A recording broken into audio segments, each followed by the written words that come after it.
আসসালামু আলাইকুম দর্শক, আপনারা এর মধ্যে সবাই জেনে গেছেন আমরা গতকাল রাতে ব্রেকিং নিউজ জানিয়েছি আপনাদেরকে। আমাদের নিয়মিত আলোচক দিল্লি প্রেস ক্লাবের সাবেক সভাপতি গৌতম লাহিড়ী তিনি দিল্লি থেকে সম্ভবত বাংলাদেশের সংবাদ মাধ্যমের মধ্যে সোশ্যাল মিডিয়া এবং মেইন স্ট্রিম মিডিয়া মিলিয়ে আমরাই প্রথম এই খবরটি আপনাদেরকে জানিয়েছি যে ভারত তার সমস্ত কূটনীতিকের বাংলাদেশে যে পরিবারের সদস্যরা আছেন তাদের সবাইকে দ্রুততম সময়ে তারা তার দেশে ফিরে যেতে বলেছে। এবং এটা শুধু ফিরে যেতে বলা না, এটা তারা পুরোপুরি সিদ্ধান্ত নিয়ে সেই সব পরিবারকে তাদের জন্য ফ্লাইট শিডিউল ঠিক করে দেওয়া হয়েছে যে কত দ্রুততার সাথে তাদের বাংলাদেশের কূটনীতিকদের, ভারতীয় কূটনীতিকদের পরিবারের সদস্যরা দেশে ফিরবেন।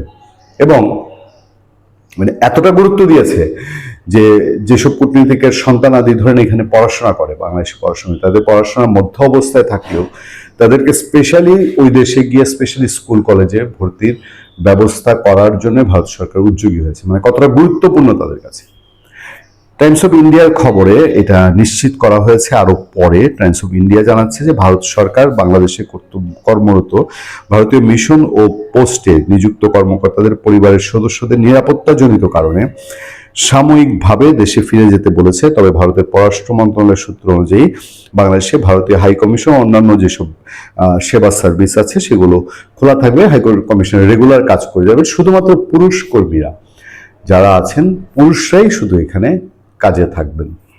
এখন প্রশ্ন উঠতে পারে যে হঠাৎ ভারত কেন এরকম উদ্যোগ নিল। আমরা আমাদের সাংবাদিক বন্ধুদের সঙ্গে পরবর্তী আলাপ আলোচনায় ভারতের সাংবাদিকদের কাছ থেকে আমরা জানার চেষ্টা করব যে আসলে কি ঘটেছে, কি আশঙ্কা। গৌতম লাহিড়ী বারবার বলছিলেন যে কোনো একটা ভয়ঙ্কর কিছু ঘটতে আছে।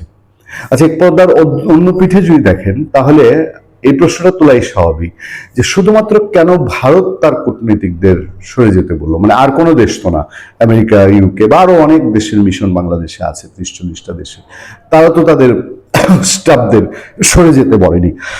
এটা কি শুধুমাত্র দুঃখিত, ভারত এবং বাংলাদেশের যে বর্তমান রিলেশন, যে টানাপোড়েন, সেটার কারণে শুধু ভারতের দিক থেকে কোনো একটা এই ধরনের উদ্বেগ তৈরি হওয়া, নাকি ভারত মনে করছে যে তাদের এমবেসি ঘিরে যেভাবে নানান রকম কর্মসূচি দেওয়া হয় সেসব কর্মসূচির কারণে তাদের কর্তারা, তাদের যারা স্টাফ আছেন তারা এবং তাদের সন্তানরা রিস্কে থাকতে পারে। সবচেয়ে সিগনিফিক্যান্ট হচ্ছে এই ধরনের স্টেপ পাকিস্তানের সঙ্গে যুদ্ধের মতো পরিস্থিতি থাকলেও ভারত পাকিস্তানের সঙ্গে করেনি, তাহলে কেন বাংলাদেশের সঙ্গে করলো?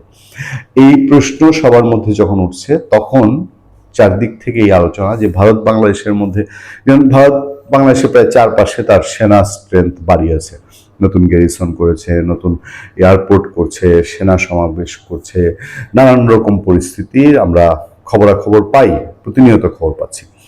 ফলে ভারত এমন কোন সিচুয়েশন কি দেখতে পাচ্ছে যে সিচুয়েশনে দেশে, বাংলাদেশের ভেতরে এমন কিছু ঘটবে যে তার নাগরিকরা এখানে নিরাপদ না? তার অন্যান্য নাগরিকদেরও ম্যাক্সিমাম কিন্তু ভারতে ফিরে গেছে এর মধ্যে।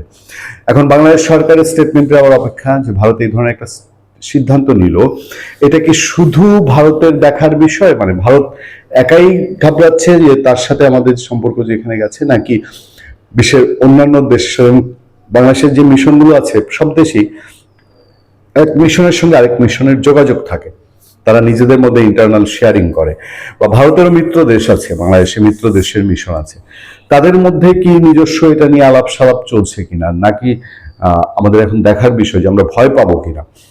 ভয় পেলে আমাদের ধরে নিতে হবে যদি অন্য কোনো মিশন এখানে ভারতের মতন স্টেপ নেয় তাহলে ভাবতে হবে যে খুব খারাপ কিছু। আর যদি দেখি যে না, শুধুমাত্র ভারতেরই এটা একান্ত স্টেপ, তাহলে ধরে নিতে হবে এটা ভারত বাংলাদেশ টানাপোড়েনের ফলাফল।